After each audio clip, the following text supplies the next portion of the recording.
Nothing will drain your strength faster than worrying about what people think of you. You hold back your ideas. You agree to things that you don't want to do. You replay conversations in your head, wondering, did I sound stupid? Do they hate me now? And while you're stuck worrying, your real life, your work, your relationships, your purpose, it's just all getting smaller. Now, this isn't just a bad habit. It's one of the biggest obstacles to becoming who you're meant to be. We've all felt it. The hesitation before speaking up, the pressure to say yes, the gut punch feeling when someone disapproves of you. And maybe it feels harmless at first, just part of getting along, but over time, it adds up. You stop expressing your ideas. You stop standing for what you believe. You live a smaller version of your life than the one that you are totally capable of living. And deep down, you know it. You can feel that gap between the life that you were meant for and where you are right now. In 2007, I think it was, this was still 9 or 10 years before I started Crappy Childhood Fairy. I had this strong sense that I was supposed to be sharing this knowledge that I had about how to recover from trauma-driven problems, what I'm doing right now. But I wasn't doing it then. I was sharing with friends and women I sponsored in my 12-step group, but I knew I was supposed to be doing it on some sort of bigger level, reaching many more people. I mean, I had something powerful that really made a difference in people's lives. So I knew I was supposed to take it bigger, but I couldn't really get my thoughts together about well, what does that look like? And also, I was a mom, I had small kids, I was divorced, I had a very full life already with my responsibilities. And so getting creative felt like something that was going to have to wait a long time. And when I thought about writing a book or, going public in some way with the story of my trauma and how I healed, I was scared. I'd have to talk about my past and the horrible failures and mistakes that I've made, and I knew I could be publicly criticized. I feared that it would be so humiliating I couldn't take it. And, sure enough, later on when I did do it, there were people who were like, who the hell are you to tell other people how to change their lives? So, what I feared happened, but it was hardly terrible at all. But then I was terrified of what other people would think of me. So instead of getting started on, the little, very beginnings of Crappy Childhood, I pushed that into the future, and I thought, instead, I'll do something much harder. I'll make a documentary. That was the idea I had. I'm going to make a documentary about people who are not afraid of what other people think. I was in awe of people like that. I wanted to know, how did they do that? And I set up interviews with 4 or 5 people who I felt exemplified this fearlessness and had done great things, even though they were under fire from people who thought they were wrong and even thought they should be silenced. And I thought, well, this way I'll find out how you lose the fear. So I interviewed each one on camera. I was just, there's this thing that I and many people do when we're doing covert avoidance, is we play the sort of role of the anthropologist. Like, I'm not finding this out for myself. I'm just interviewing you about it. So I interviewed them, and I had a camera crew and everything. And I said, how did you break free of the fear of what other people think? Because this was a mystery to me. And I thought they could train me. I thought they would have these deep, rich answers that would fill up a whole movie. And you want to know what each one of them said? Just words to this effect. It took less than 10 seconds to say it. Oh, I don't know. I believed in what I was doing, and it never occurred to me to worry about what other people thought. Well, so I didn't have to make the whole documentary about this. I just needed to remember this one thought. Don't worry about what other people think. Here's the truth. No great life, no world-changing project or invention ever happened because of approval. Every breakthrough, every accomplishment, every deep connection flows from people who were willing to stand in who they are, even when other people judge them. And when you live for other people's opinions, you cut yourself off from your source of strength. When you stop chasing approval, though, you can finally hear yourself again. You can access that inner power that rises in you like water in a well. And for me, this power comes from God. And whether you believe that's the source for you or not, your inner power is where all your vision comes from. That's where your unique calling takes shape. What is needed is space in our lives to tap into that power and vision. So here are 5 things you can do to activate that.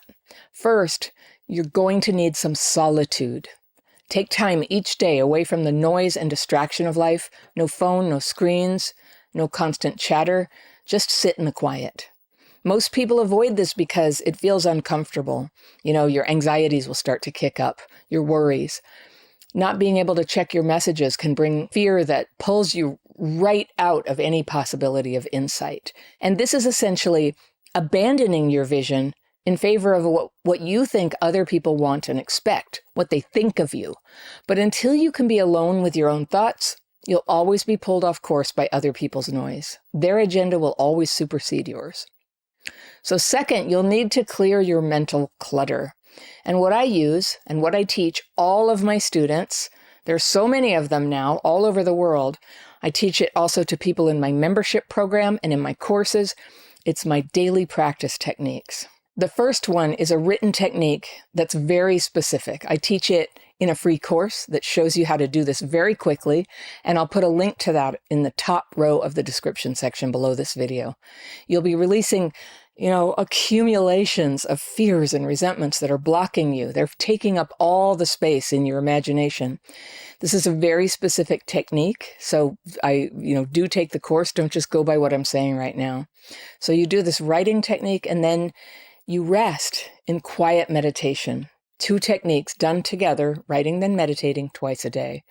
Writing is how you declutter your busy nervous system. Meditation is how you open up to the wisdom you already know. When you're in touch with that steady place inside, you know what matters, and the pull of other people's judgments, it weakens. It might still be there, but it's weaker. All right, third, you'll need to eliminate drama. This is like conflict, gossip, constant bickering.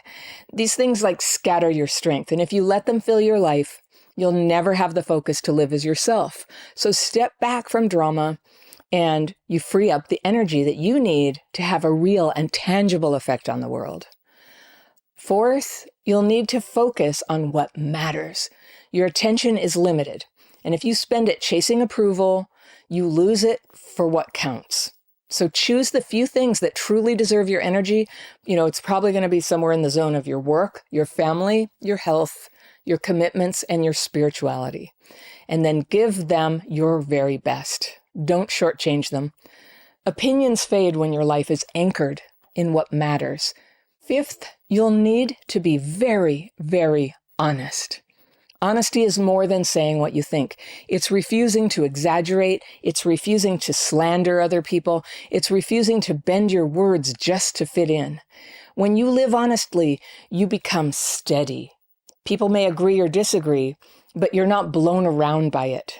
Your integrity becomes palpable, like you can feel it. It's a force field. You know where you stand. Now, why is it so hard to stop caring what people think? Because it's uncomfortable. It's uncomfortable to disappoint people. It's uncomfortable to be criticized or left out. It's uncomfortable to hold your ground when everyone else wants you to bend. And most people avoid that discomfort by playing small. Make your life small, then there won't be trouble, right? So they go along, they keep quiet, they water themselves down, and they tell themselves it's easier this way. But the price is huge. You lose connection to your own power. You can literally lose the path of your real purpose. The life you were meant to lead slips away. When you resist the pull to please people, you start to build real strength. Every time you hold your focus, every time you say what you mean, every time you stay steady instead of chasing approval, you're training yourself to live from a deeper source.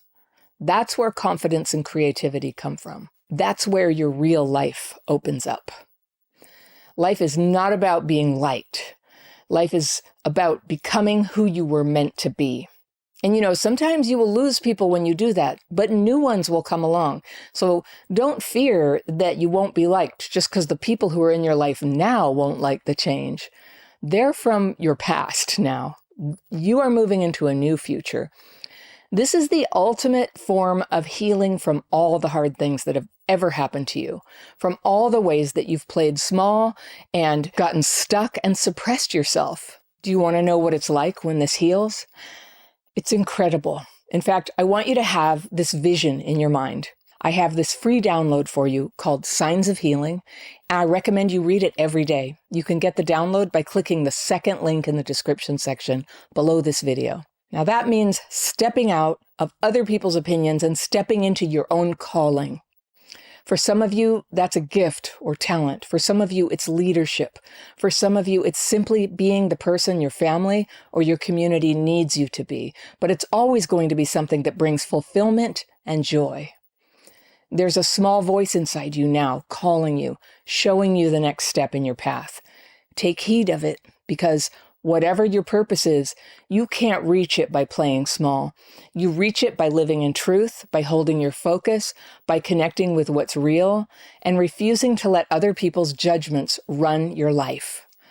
Do what you believe is right. You're going to have to start with small steps. Everything starts that way. You may not know what the second step is. You just take the first one in the direction you think might be right. Do what only you can do. When you do that, everything opens up. Your confidence grows, your creativity flows, your relationships get deeper, and you begin to live the life that deep down you always knew was waiting for you. If you like this video, I've got one that you're going to love right here, and I'll see you very soon. Their mom just died, and instead of giving them some empathy, you tell a long story about what happened when your mom died. And I know that's intended as a way to feel connected and show that you do understand, but it's a telltale sign that listening empathically was not something done enough for you.